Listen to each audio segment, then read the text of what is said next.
今天是2024年12月21日，星期六。5年前的今天，周深的新歌《不群》正式发布了。这首歌曲是专辑《恋恋故人难》的第5首《水仙之歌》，好歌曲值得推荐。12月20日，也就是昨天，迪士尼年度传奇巨献《狮子王：木法萨传奇》正式上映。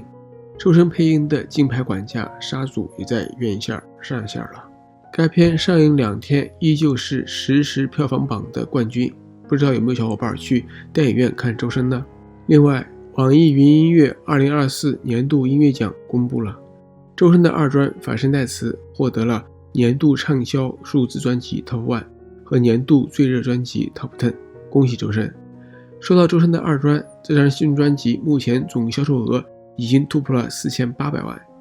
准确的说，其实已经接近5000万了。2024年剩下还不到2周的时间，不知道这个小目标是否可以实现呢？拭目以待吧。接下来看一下网传消息，周深之前在中山录制了2025年大湾区新年音乐会，歌曲为《心同此愿》。